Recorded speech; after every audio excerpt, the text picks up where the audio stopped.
Então, boa tarde a todos. Retomamos então os nossos estudos a respeito das raízes da teologia da libertação, aquilo que seria a influência do marxismo cultural, do pensamento revolucionário dentro da igreja. No dia de ontem, nós falamos a respeito do Sr. Antônio Gramsci. Hoje gostaríamos de dar um passo a mais e dedicar as palestras de hoje a um grupo bastante influente de pensadores que é popularmente conhecido como a Escola de Frankfurt. O que é a Escola de Frankfurt? Bom, vamos começar historiando a coisa, não é? Vocês se lembram, para fazer o link com o que nós dissemos no dia de ontem, vocês se lembram que a Primeira Guerra Mundial significou uma crise teórica para o marxismo. Por quê? Porque a Primeira Guerra Mundial, os marxistas esperavam que os trabalhadores se unissem contra os seus opressores. Acontece que os trabalhadores, horror dos horrores, começaram a pegar nas armas para agir uns contra os outros, não é? A Primeira Guerra Mundial significou uma crise teórica para o marxismo. Os trabalhadores deveriam se unir contra os seus opressores e, horror dos horrores, os trabalhadores pegaram nas armas para matar uns aos outros. Então, a grande pergunta era esta: quem alienou? Quem foi que alienou desta forma os trabalhadores? Primeiro, vamos entender aqui o conceito de alienação. Alios, ou seja, é uma outra pessoa. Ou seja, alienar é dar aquilo que é meu para um outro. Então, uma pessoa alienada, não é? Na linguagem marxista, é a pessoa que renunciou aos seus direitos de classe, renunciou aos seus direitos próprios para dar esses direitos a uma outra classe. Então, o trabalhador, não é? Aliena os seus direitos, os direitos que ele adquire com os seus trabalhos, quando, por exemplo, ele sustenta um gordo capitalista com o seu trabalho. Quando ele para de lutar pelos seus direitos de classe, ele está alienado porque ele está servindo a uma outra classe e assim por diante. Então, quem foi que alienou o trabalhador, o proletário? Quem foi que alienou o pobre, na linguagem nossa, para que ele parasse de lutar? A resposta que eles encontraram foi a civilização ocidental. Como é que eles encontraram essa resposta? Essa resposta ela foi encontrada ao mesmo tempo, contemporaneamente, por dois pensadores diferentes. Por um lado, Antônio Gramsci, que nós já vimos, que viu isso enquanto ele estava na União Soviética, não é? Na transição de Lenin para Stalin, ele se deu conta de que havia alguma coisa errada e que a teoria marxista pura e simples não iria funcionar. Era necessário que se colocasse aqui a questão de uma batalha cultural, não é? Ou seja, era necessário que primeiro mudasse a cultura do Ocidente para que se implantasse uma sociedade socialista. Por outro lado, um outro pensador chamado Georg Lukács, é um pensador húngaro. Esse pensador húngaro também chegou à mesma conclusão de Gramsci, só que ele se reuniu com um rapazinho rico, não é? Que o pai dele tinha uma empresa, Felix Weil. Esse rapaz, Felix Weil, tinha bastante dinheiro e ele achava que a melhor coisa que ele poderia fazer com o dinheiro do seu pai era usar o dinheiro do seu pai para destruir o dinheiro do seu pai, ou seja, destruir o capitalismo. Então, ele pegou o dinheiro e fundou um instituto. Esse instituto inicialmente se chamava Instituto Marx Engels, relativo ao mesmo instituto, o instituto homônimo que havia em Moscou. Mas eles começaram a ver que dava muito na cara esse nome, então criaram um nome mais neutro, que é Instituto para Pesquisa Social, né? Sozialforschung em alemão.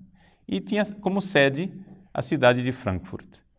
Então, este instituto, né, que nasceu de uma reunião em 1923, onde Felix Weil, Georg Lukács e outros marxistas se reuniram, resolveram criar este instituto com o dinheiro do Felix Weil e de outros doadores, para, então, a partir desse instituto, estudar a civilização. Vejam só a finalidade.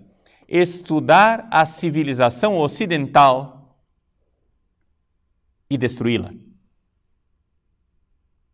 seja, o grande desafio da Escola de Frankfurt é esse: quem nos livrará da civilização ocidental? Quem irá nos livrar desta poção mágica, mortífera e pestilenta que é a civilização ocidental? Então, eles se puseram a estudar. Os pensadores principais desta escola, pelo menos os mais conhecidos, né? O mais popular de todos eles foi Herbert Marcuse, mas não era o chefe entre eles. O principal era o Horkheimer, que também tinha como parceiro em alguns escritos o Adorno. Então, Theodor Adorno, Max Horkheimer e Herbert Marcuse são os principais. Mas também existem outros ligados mais diretamente ou menos diretamente a essa escola de Frankfurt, como, por exemplo, acho que vocês já ouviram falar de Erich Fromm, né? Não sei se já ouviram falar de Wilhelm Reich, e assim por diante, né? Outros pensadores que têm uma ligação direta ou indireta com a escola de Frankfurt. Um pensador bastante recente e famoso que tem uma ligação indireta com a escola de Frankfurt é o Habermas, não é? Que acho que todo mundo já ouviu falar. O que é interessante é que todo mundo que ouve falar nestes pensadores raramente os associa com o marxismo. Interessante isso. Que a maior parte das pessoas, quando ouve falar de pensadores como Erich Fromm, aqueles que conhecem profundamente sabem que Erich Fromm tem um pensamento marxista. Mas quem ouve superficialmente, Erich Fromm é um psicólogo, não é? Ouve falar escola de Frankfurt, a escola de Frankfurt, mas num pensamento popular não há essa coisa de que eles sejam marxistas. Por quê? Porque é um marxismo heterodoxo, ou seja, um marxismo que não segue a cartilha própria de Marx, porque é um marxismo que não luta diretamente no campo econômico, é um marxismo que luta no campo cultural. Mas nós vimos que a partir da dissolução do socialismo real com a queda do Muro de Berlim, a batalha é cultural. Ou seja, hoje a coisa é cultural. E aqui que está. A cultura na qual nós vivemos, ela é basicamente revolucionária e nós estamos como um peixe dentro d'água e já não notamos mais que o nosso pensamento ele é marxista, não é? Então, assim como os fundadores da escola de Frankfurt se perguntavam como é que nós podemos nos livrar da cultura ocidental, hoje a pergunta que nós católicos precisamos fazer, como é que nós podemos nos livrar do marxismo? Ou seja, porque esse negócio é a água na qual nós nadamos, é o ar que nós respiramos. Quando a gente menos suspeita, nós estamos pensando de forma revolucionária. Pois bem, Então, eu dizia que depois da Primeira Guerra Mundial houve essa crise. Esta crise teve duas respostas mais claras. Primeira resposta diante da crise da Primeira Guerra Mundial. Por que os trabalhadores não se reuniram debaixo da bandeira da luta de classes? A resposta otimista do fascismo. O fascismo é um filho, né, do marxismo. O fascismo dizia: vamos sim criar uma sociedade justa, vamos sim ter um Estado totalitário, vamos sim realizar o paraíso aqui na Terra, todas as coisas que os marxistas queriam. Mas, numa outra bandeira, a bandeira do otimismo nacional, a bandeira do otimismo da raça, a bandeira do otimismo de um retorno a uma cultura primitiva, não é? Do nobre selvagem. Ou seja, existe uma coisa no pensamento de Hitler, que é essa realidade de que o cristianismo abastardou a nobreza da nação alemã. A nação alemã, que Hitler liga diretamente aos antigos gregos romanos, de alguma forma, mas aos verdadeiros gregos, não os gregos efeminados apolíneos da filosofia grega, mas os gregos da tragédia grega, né? Os gregos que eram admirados por Nietzsche. Muito bem. A nação alemã que está ligada àquela herança cultural da Grécia trágica. A nação alemã tem essa nobreza do pagão pré-cristão, a nobreza do bárbaro, a nobreza do homem que rejeita esta civilização racionalista. Onde é que está, de onde foi que Hitler tirou as energias positivas, digamos assim? É exatamente daquilo que nós dizíamos, né? O trabalho do negativo. Então, Hitler admirava muito o pensamento de Nietzsche, que é toda essa realidade do o não racional, o irracional, as forças quitônicas, ou seja, tudo aquilo que é das trevas, que é Baco, não é? O deus dos infernos, do vinho, dos bacanais, da irracionalidade.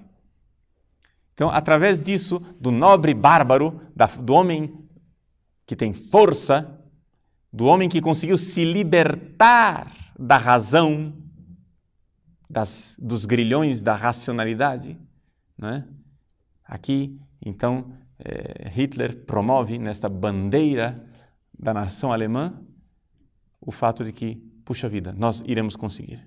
Nós vamos conseguir produzir esta sociedade se formos fiéis à nossa nacionalidade e à nossa raça. Uma visão extremamente otimista. Uma segunda reação, depois da Primeira Guerra Mundial, foi a reação pessimista da Escola de Frankfurt, que só conseguia ver na civilização ocidental o seu lado negativo, nada de romantismo, de voltarmos às nossas raízes, etc., nada disso. O que eles queriam gerar um trabalho negativo e destruidor completamente. Por isso, se nós tivéssemos que fazer uma comparação, nós poderíamos dizer que a Escola de Frankfurt é uma versão atualizada e secularizada do movimento gnóstico. Qual é o tipo de pensamento gnóstico? O gnóstico, como nós cristãos, o gnóstico olha ao redor e vê que o mundo que nós vivemos não está certo. Nós cristãos também, né? Estamos de acordo nisso. Até aqui existe um mal-estar. O nosso mundo não está bem, tem alguma coisa errada. Aí, o segundo passo, diagnóstico, e aí é que vem a diferença. O diagnóstico que nós cristãos damos é que o mundo vai mal porque eu não estou bem e eu preciso me converter. O pecado, não é, está em mim e eu preciso mudar de vida. Esse é o diagnóstico cristão. Vamos pregar para as pessoas se converterem. Quando cada um se der conta que vive no pecado, nós teremos um mundo melhor. Não vamos ter paraíso aqui na Terra, mas pelo menos a gente vai ter um mundo melhorzinho. Mas o diagnóstico dos gnósticos é diferente. Um gnóstico dificilmente irá aceitar que o problema é ele. Nós cristãos olhamos que o mundo não vai bem e dizemos, eu tenho que me converter. O gnóstico olha para o mundo, diz que o mundo não vai bem e diz, o mundo foi mal feito. Os gnósticos antigos, que eram místicos e religiosos, diziam, o mundo foi mal feito por um Deus mau. Existe um Deus bom, espiritual, o Deus da luz, o Deus do bem, que fez as nossas almas, que estão aprisionadas nesse mundo terrível que foi criado por um Deus mau, um demiurgo estúpido, que criou o mundo da matéria. Então, o mundo vai mal porque o mundo está mal feito. Este é o diagnóstico feito pelos gnósticos. O mundo está mal feito. Então, já que o mundo está mal feito, o que é que nós precisamos fazer? Nos libertar desse mundo mal feito. Através do verdadeiro conhecimento da gnose. Ora, a escola de Frankfurt não acredita em demiurgos. Então, como é que eles explicam? O mundo vai mal porque existe um sistema. Este mundo está mal não por causa de mim, não porque eu sou mal. Não. O mundo vai mal não porque eu preciso me converter. O mundo vai mal porque ele está estruturado de forma má. Existe um sistema que precisa cair. Este sistema é a cultura ocidental. A cultura ocidental é que faz com que esse mundo seja mal. Nós precisamos fazer com que ela caia. Se a cultura ocidental cair, vier abaixo, teremos um mundo melhor. Então, a força que a escola de Frankfurt faz é uma força de desconstruir o mundo atual. Não é? Desconstruir o Ocidente, os valores ocidentais. Ela tem uma abordagem absolutamente pessimista do mundo. Nada de otimismos com bandeiras, triunfo e vamos conseguir, e marchas em Nuremberg, companhia limitada, como fazia Hitler, né? O triunfalismo da nação germânica, nada disso, nada de triunfalismo. Existe um pessimismo terrível, onde eles só conseguem ver algo ruim no mundo. É por isso que então eles criam a chamada teoria crítica. Quando vocês ouvem falar de crítica atualmente, nós que não estudamos tanto marxismo, quem não estudou tanto marxismo, imediatamente identifica a teoria crítica, deve ser Kant, né? É um kantismo. Nada disso. Nada disso. Eu durante muito tempo ouvia os padres dizendo, não, você tem que ser mais crítico, nós temos que trabalhar para um pensamento crítico, e não sei o quê. E eu que estudei tanto Kant na minha vida, eu cheguei e disse, não, esse cara tem influência kantiana. Estúpido que eu era, porque não tinha estudado os marxistas. Até que finalmente resolvi estudar os marxistas e tenho dedicado mais ou menos os últimos 10 anos de vida a estudar esse negócio aqui. Mas a teoria crítica da escola de Frankfurt é exatamente uma atitude diante da civilização ocidental, onde eu devo criticar e destruir. Compreendem isso? Para a escola de Frankfurt existe uma ligação direta entre terrorismo, ditadura, terror, todo tipo de violência e civilização. Por que é que este mundo é um mundo de violência, de guerra, de injustiça, de terror? Porque ele é civilizado. Nós precisamos destruir a civilização e o terror desaparecerá. É necessário destruir a civilização para que das suas cinzas brote algo de positivo. Então é o trabalho crítico de destruir tudo. E eles são tão pessimistas e tão críticos que são capazes de ver perversões até nos atos mais simples da vida, como, por exemplo, assobiar. A mania que o ocidental tem de assobiar. Para adorno, por exemplo, quando eu saio assobiando pela rua, o que eu estou fazendo é a minha mentalidade ocidental, ditatorial, que faz com que eu queira dominar a melodia. É o domínio sobre a música. É uma mentalidade doente. Então, compreendem que são homens hipercríticos, pessimistas, que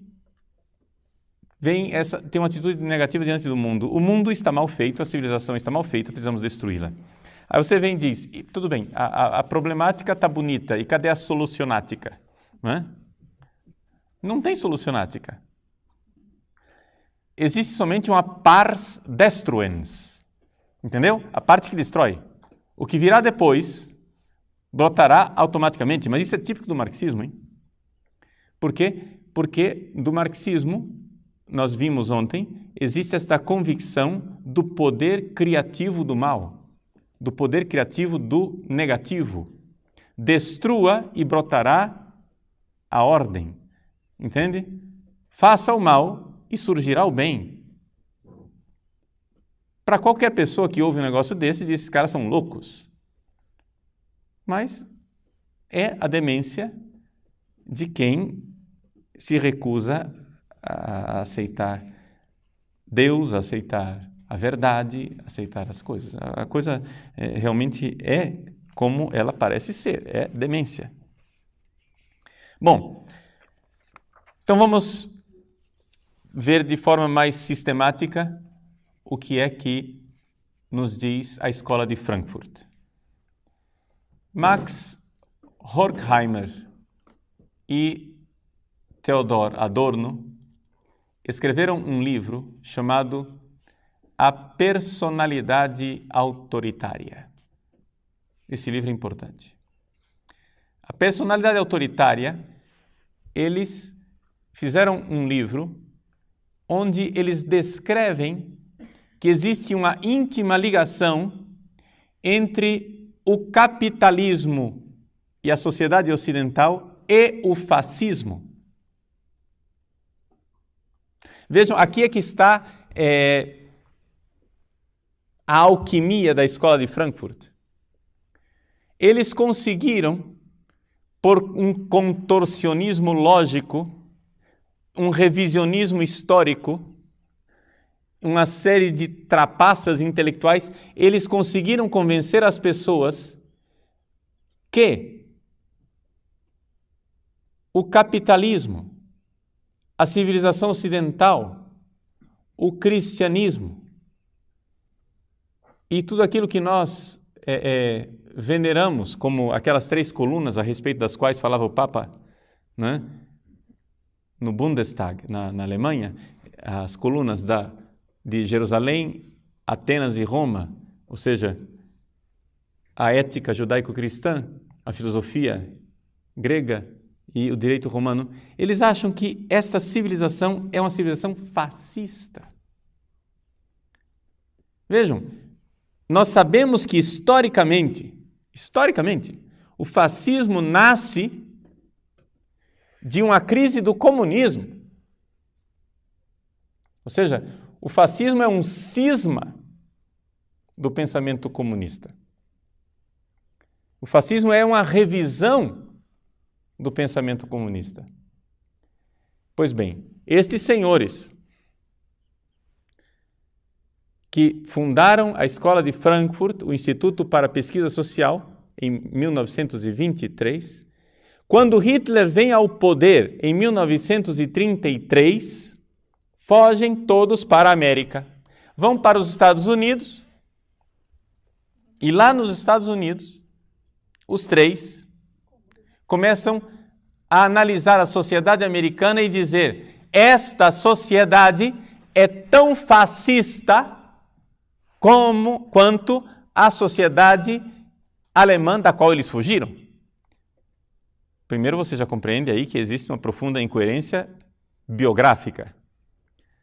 Se a sociedade americana era tão terrível quanto, por que eles não ficaram na Alemanha? Não é?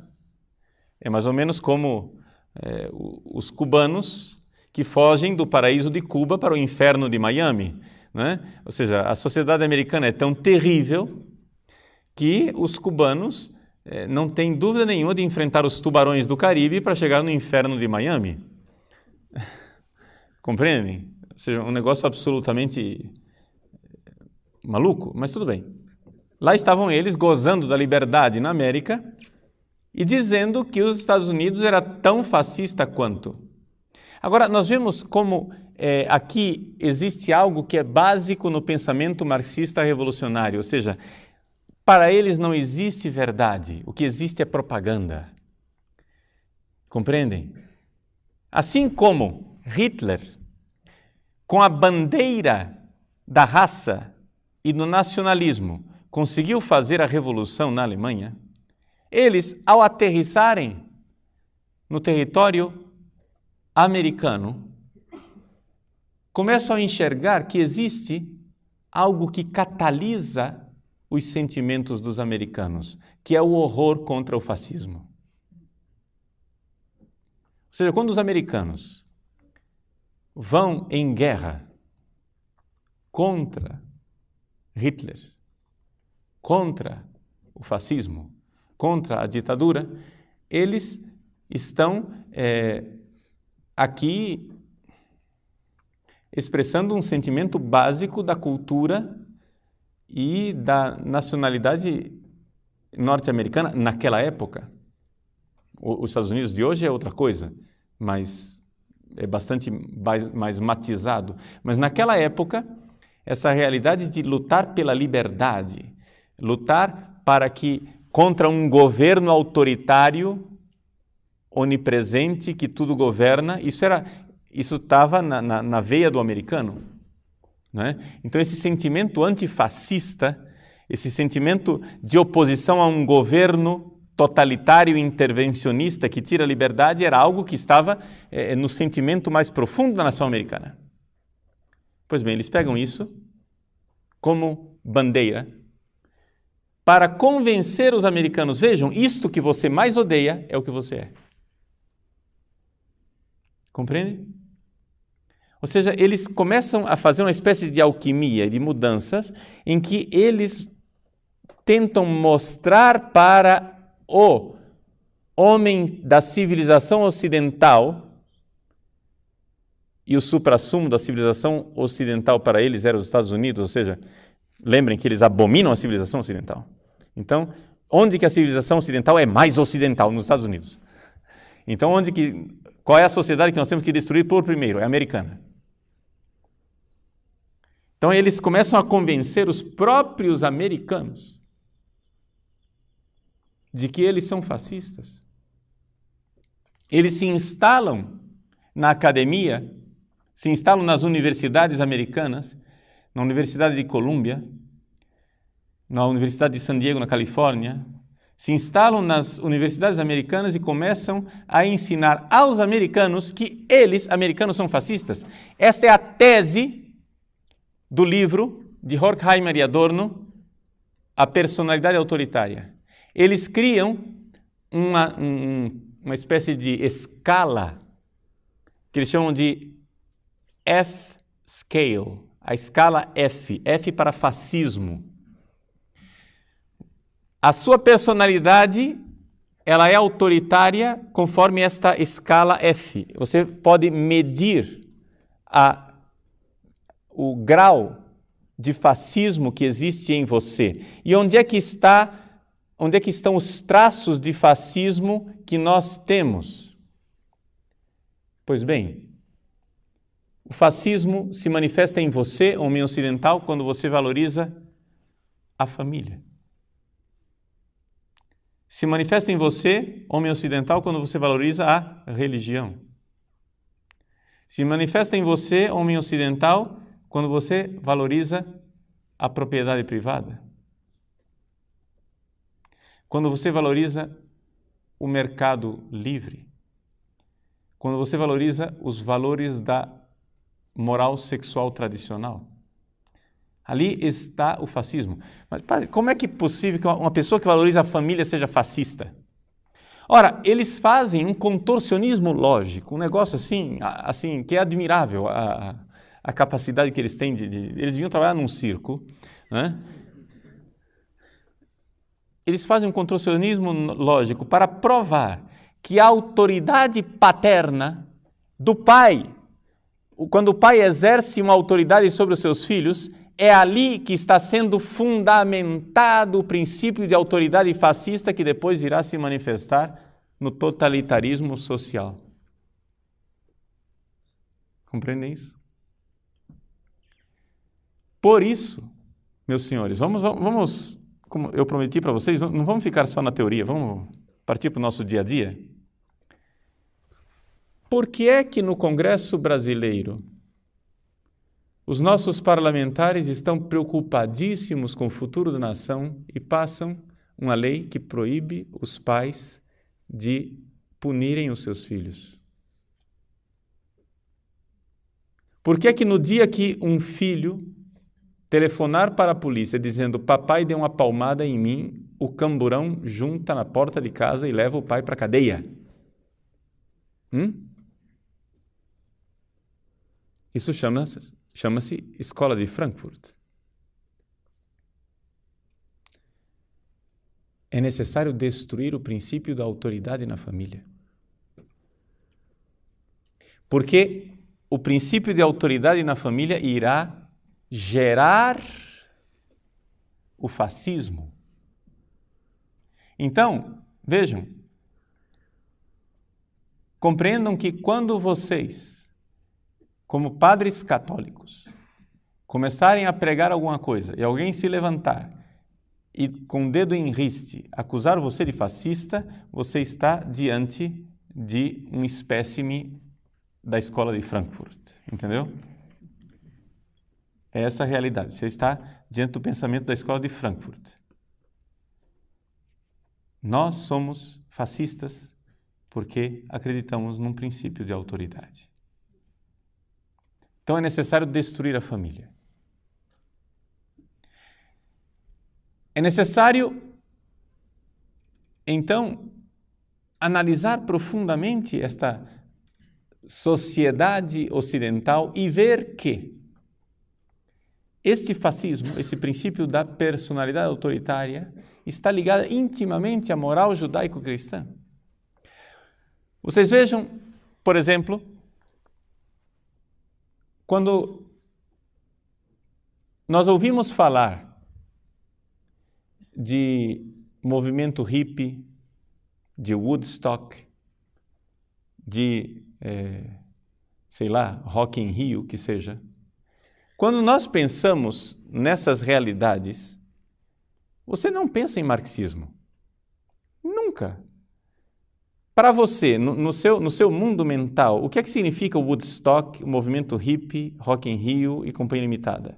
Isso daqui é o suprassumo da sociedade americana decadente, com o seu capitalismo decadente e imperialista, que leva a sua decadência para todos os quatro cantos da terra, não é isso? Ou seja, os americanos, com a sua sociedade corrompida, leva essa desgraça para o mundo inteiro. Você suspeita que esses fenômenos foram inoculados na sociedade americana pelos marxistas. Padre, isso é absurdo o que o senhor está dizendo? Muito bem, eu afirmei, cabe a mim então provar. Vamos provar. Os senhores comprem um livro chamado Eros e Civilização. foi escrito por um senhor chamado Herbert Marcuse. De todos os pensadores da escola de Frankfurt, é o mais conhecido. Marcuse escreveu esse livro na década de 50. Portanto, nós estamos bem longe de Woodstock, ok? Nós estamos bem longe da revolução sexual, estamos bem longe da revolução hippie, estamos bem longe das campanhas pacifistas do Vietnã. Estamos pelo menos de 15 a 20 anos de distância. Estamos de acordo? Muito bem. Ora, nesse livro, Marcuse traça com toda clareza o programa da Revolução Hippie, de Woodstock, do pacifismo e Companhia Limitada. Você vai dizer, Padre Paulo, o senhor é um teórico da conspiração. O senhor acha que tudo foi conspirado e foi... Mas pera lá, como teórico da conspiração, meu irmão? O cara 20 anos antes diz, vou fazer. Quando 20 anos depois o negócio acontece, eu não tenho por que não ver uma relação de causa e efeito. Ele entra nas universidades americanas com aquela tese, quando 20 anos depois os próprios universitários americanos estão fazendo aquilo que ele previu, é evidente que houve alguém por trás disso. Mas não, nós fomos educados a pensar que os movimentos hippies de revolução sexual, etc. e tal, são fruto, não é? São o fruto maduro da decadência americana. Ou seja, a sociedade americana repressora iria necessariamente decair. Vamos analisar qual é a tese que está em Eros e Civilização. Marcuse, em Eros e Civilização, faz um casamento entre Freud e Marx. E esse casamento consiste no seguinte. Vejam a leitura que ele faz. O americano é puritano, porque ele tem uma moral sexual cristã tradicional. Ora, ele reprime o sexo. Qual é a consequência lógica de uma pessoa que reprime o sexo? É que ela fica agressiva. E é por isso que o americano gosta de fazer guerras. Isto é muito oportuno para o sistema capitalista, porque o sistema capitalista necessita de mercado. Então ele faz guerras para conquistar novos mercados e assim imperialisticamente ir conquistando o mundo. Então, o que acontece é isso. O que acontece com o imperialismo americano é que a sexualidade, a repressão sexual, é que mantém o sistema capitalista de pé. Compreendem isso? O homem americano, o homem heterossexual, de casamento monogâmico, de moral cristã tradicional, ele está reprimindo a sua sexualidade. Ele gostaria de fazer sexo, ele gostaria de sexo livre, ele gostaria de fazer muita coisa, mas o sistema opressor, a cultura ocidental o reprime com a ética judaico-cristã. A ética judaico-cristã ela é castradora, ela castra a pessoa vira uma panela de pressão e então porque ela não exerce a sexualidade, ela se torna agressiva. E ao se tornar agressiva, ela faz guerra. E ao fazer guerra, ela conquista novos mercados. E ao conquistar novos mercados, ela mantém o capitalismo de pé. E por isso atrasa a implantação da sociedade perfeita, maravilhosa, que nós marxistas queremos implantar nesse mundo. Portanto, existe uma relação direta de causa e efeito Nós precisamos então fazer com que esse homem ocidental, puritano e reprimido, faça sexo. Surge então o lema de Marcuse: faça amor, não faça sexo. Não faça guerra, perdão. Surge o lema de Marcuse: faça amor, não faça guerra. Vocês já ouviram a palavra paz e amor, bicho? Paz e amor, bicho, quer dizer isso. Amor é sexo. Sexo livre. Revolução sexual. Transe. E não faça guerra. Paz. Então a revolução hippie é fruto direto do pensamento de Marcuse, que convenceu Marcuse e toda uma caterva de gente que o ajudou a fazer isso, né? Porque é evidente que ele não fez isso sozinho. Mas brota do pensamento dele que é necessário que os jovens americanos façam sexo. E ao fazer sexo, eles vão então se tornar pacifistas e não vão querer fazer guerra. E cairá o sistema americano. Cairá o sistema capitalista. Aplicando a nossa vida, porque parece muito distante, década de 70, não sei lá o quê. Os senhores compreendem por que é que os marxistas dentro da igreja precisam desesperadamente que vocês não vivam o celibato? Entendem? Por que é que esses caras não nos deixam em paz para viver o celibato que nós queremos viver? Meu irmão, você quer casar? Seja feliz. Você quer transar? Seja feliz. Entende? Você é heterossexual e quer ter 10 mulheres, que as tenha. Você é homossexual e quer ter uma vida devassa, que a tenha. Mas me deixe em paz vivendo o meu celibato. O que é que você tem que se meter comigo? Entende? O cara é louco, pagão, não crê na moral cristã, não está nem aí. Mas quem é que está te impedindo de ser devasso e maluco? Seja. Me deixe em paz na minha igreja, eu quero ser casto, boa noite. Mas não. Eles fazem toda uma pândega, eles fazem uma arruaça em cima do celibato sacerdotal, para mostrar que o celibato tem que estar a ferro e fogo, o celibato tem que estar ligado a alguma espécie de patologia. Então eles querem convencer-nos de que o celibato não é bom, para que nós paremos de viver o celibato e vivamos uma vida devassa. Por quê? Porque eles acham que no momento em que você parar de viver o celibato, você deixará de sustentar o imperialismo romano. Romano. No caso nosso de igreja, o imperialismo romano. Não americano. Claro que é o mesmo sistema. Entende?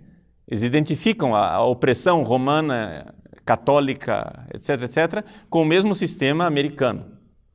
Mas nós, católicos, não é? Temos um sistema espiritual dentro da religião, que é, digamos assim, o paralelo do sistema econômico americano.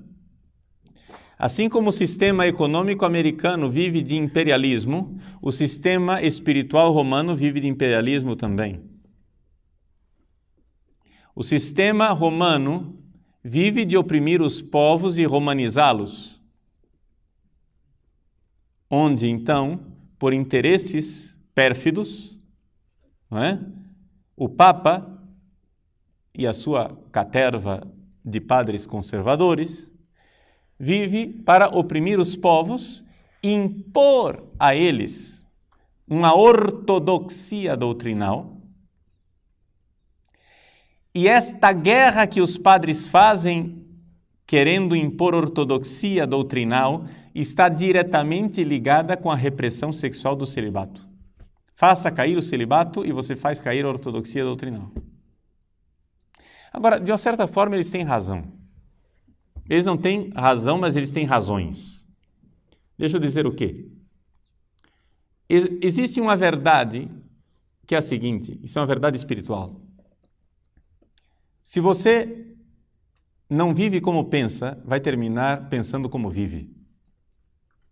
Então, de fato, se você, vamos supor, estuda o catecismo da Igreja Católica, você estuda a doutrina da Igreja Católica, você é muito ortodoxo, mas você não consegue viver uma vida virtuosa.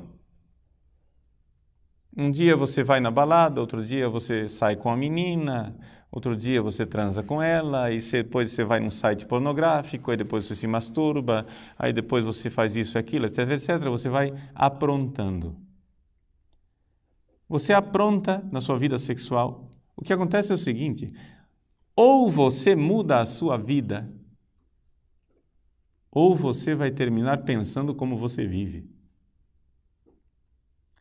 Isto é verdade biográfica na vida de muitos padres. Os padres recebem... Como é que esse pessoal consegue tantos seguidores? É assim. O movimento de esquerda dentro da Igreja Católica vive de parasitar as vocações alheias. Vejam, eles não têm uma vocação sequer. Jamais, raramente, é quase assim uma mosca branca, raramente um rapaz entra no seminário sendo de esquerda. Quem entra no seminário é conservador naturalmente.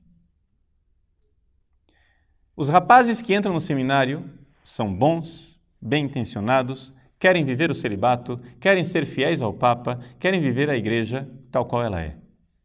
E essa é a razão pela qual tem tanto sucesso, não é? As dioceses, as congregações e os seminários que têm um perfil mais conservador. Por que é que, por exemplo, congregações femininas que abandonaram o hábito e se tornaram libertárias estão morrendo e não tem ninguém no noviciado, enquanto outras congregações que têm o hábito, que continuam tendo uma doutrina cristã, que continuam tendo um segmento normal da vida de adoração eucarística, de terço, etc., etc., estão coalhados de vocações. Por quê? Porque é o natural. Quando uma pessoa pensa na vida sacerdotal e religiosa, pensa em alguma coisa num quadro mais tradicional. Mas acontece então a sedução, em que seja no seminário, ou quando o seminário daquela diocese é bom, não tem problema. Se o seminário foi bom e formou o seminarista de forma decente, não tem problema. Depois que ele sai do seminário, a gente perverte ele uma vez que ele já é ordenado, não é? E como é que acontece essa perversão? Não acontece através de silogismos. A perversão, ela acontece na prática, pela sedução do mundo. Ou seja, você é ordenado padre, aí vai se confessar com um colega padre. E ele diz, não, mas não seja tão duro com você. Deus perdoa. É normal. Deus é o Deus da vida. Deus criou o sexo. Por que é que você fica reprimindo aquilo que Deus criou e demonizando aquilo que não tem nada de... Deus vai perdoar. Aliás, o inferno nem existe. Porque Deus é amor. Você acha que Deus vai condenar alguém para o inferno? Então, a partir disso, a brecha está aberta. E aquele padre que antes era católico, ortodoxo, ensinava o catecismo, etc., etc., a partir desse princípio de aparente e falsa misericórdia, irá caindo de abismo em abismo, até que finalmente ele terminará pensando como ele vive. Então vejam que a escola de Frankfurt ela não tem razão, mas ela tem razões, ou seja, de fato existe alguma coisa existe uma ligação entre a sexualidade, a vida moral e o pensamento, o que eles chamam de ideologia, que para nós é a doutrina da fé. Existe uma ligação. Mas não é essa ligação que eles dizem. Não é uma ligação de causa e efeito, no sentido de que porque eu reprimo a minha sexualidade, então eu sou ortodoxo. Não é isso. As duas coisas estão ligadas, mas não é causa e efeito. Estão ligadas porque nós somos um todo e não é possível você ficar a vida inteira claudicando com uma perna só. Não é? Então, dentro daquilo que é o pensamento da escola de Frankfurt, existe uma necessidade imperiosa, premente, urgente, de se mudar a cultura ocidental. O que eu abordei nessa palestra aqui foi, sobretudo, esta realidade da sexualidade. Você mudando a sexualidade, você mudando a forma de a pessoa se comportar sexualmente, você está impondo um novo padrão e você vai fazer com que as coisas fiquem muito mais fáceis para implantar a sociedade socialista. O que é que nós podemos dizer disso tudo? Bom, em primeiro lugar, não é verdade que, ao destruir a moral sexual, eles criem uma sociedade melhor. Isso simplesmente não é verdade. Isto poderia talvez enganar os jovens da década de 70. Na década de 70, os jovens, para conseguir transgredir as regras morais sexuais que eles receberam dos pais, né? Porque os pais deles eram pais tradicionais, conservadores, que educaram aqueles jovens num sistema rígido de moralidade, muito bem. Para que aqueles jovens da década de 70 conseguissem transgredir os tabus sexuais, assim, eu estou usando a linguagem deles, né? Ou, melhor ainda, vamos usar a nossa linguagem, para que aqueles jovens da década de 70 conseguissem violentar a própria consciência, eles precisavam de doses altíssimas de maconha, de cocaína e de tantas coisas.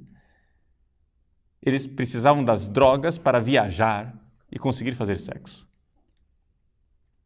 Porque eles tinham sido educados numa moral cristã, conservadora. Acontece que esses tempos já passaram. Nós somos os filhos ou os netos de Woodstock. Entendeu? Hoje, vovô é que é maconheiro. Entende?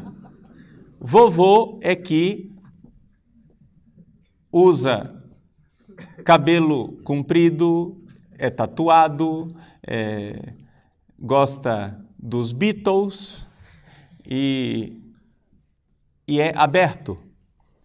O neto, muitas vezes, isso não é regra, é evidente que isso não é regra absoluta, mas muitas vezes o neto já está vendo o mundo horroroso criado pelo seu avô e rejeita esse mundo. E quer entrar no seminário para consertar alguma coisa.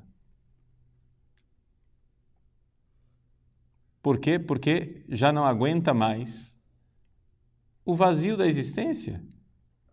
Porque se antigamente, se há 30 anos atrás, 40 anos atrás, o sujeito precisava de maconha para ter relações sexuais de forma promíscua, hoje, um adolescente de 12 anos já faz muito mais do que ele fazia.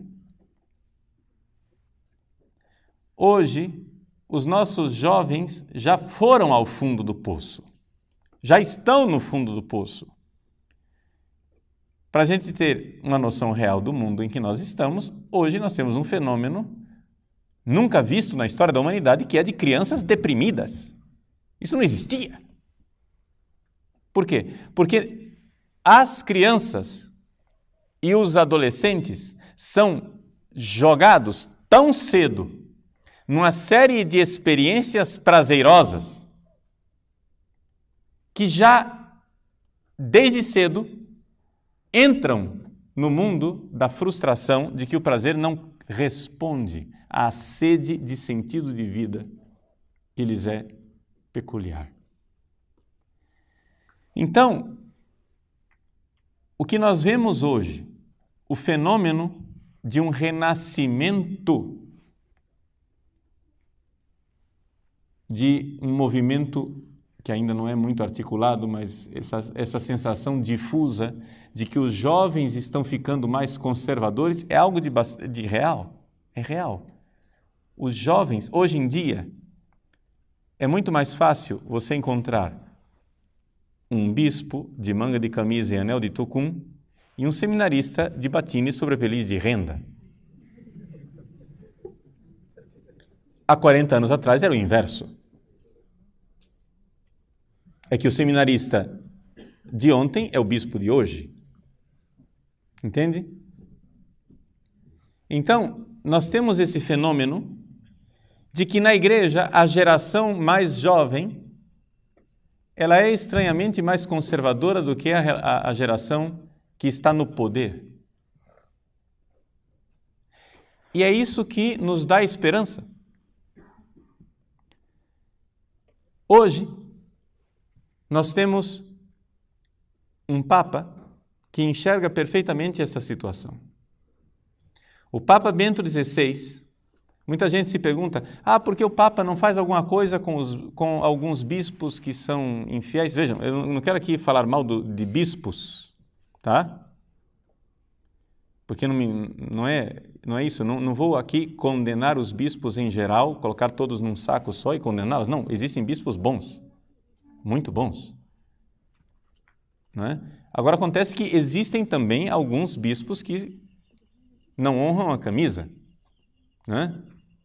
Que não honram a cátedra que lhes foi dada. Isso infelizmente existe.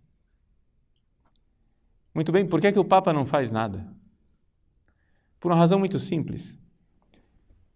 Ele sabe muito bem que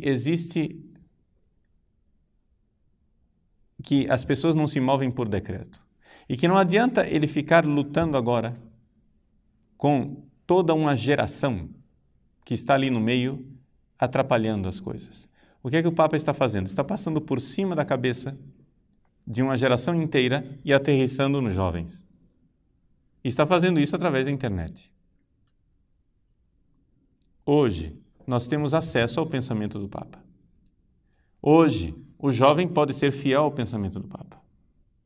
Hoje não adianta o pároco dizer, não é assim. Você vê as fotos na internet e diz, é assim sim, o Papa está fazendo.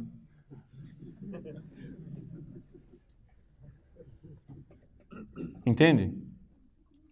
Ou seja, enquanto antigamente nós não tínhamos acesso a Roma, enquanto os decretos romanos se perdiam no meio do Atlântico, quando chegavam aqui no Brasil já estavam completamente aguados e com um significado mudado.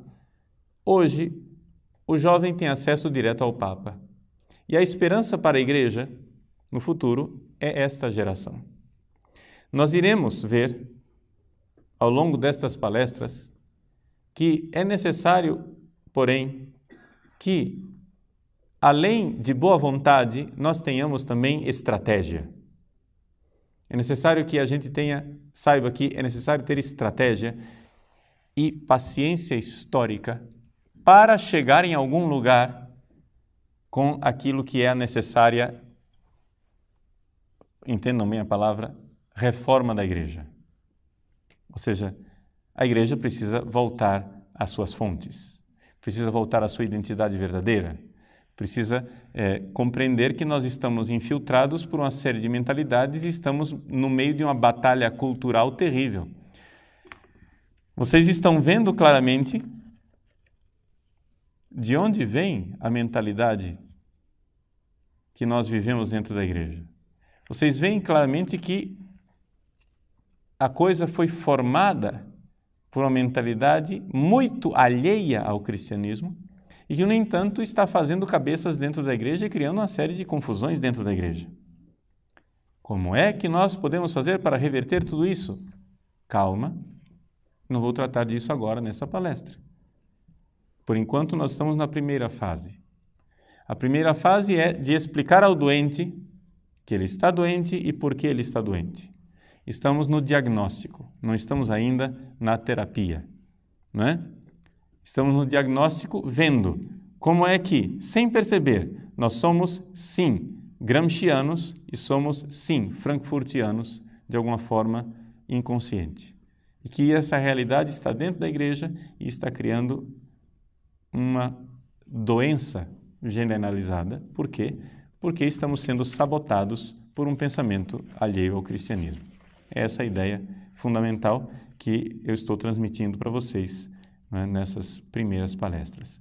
Depois do diagnóstico, quem sabe, né, conseguiremos traçar o caminho de uma terapia para essa doença e assim sair do abismo no qual nós nos precipitamos.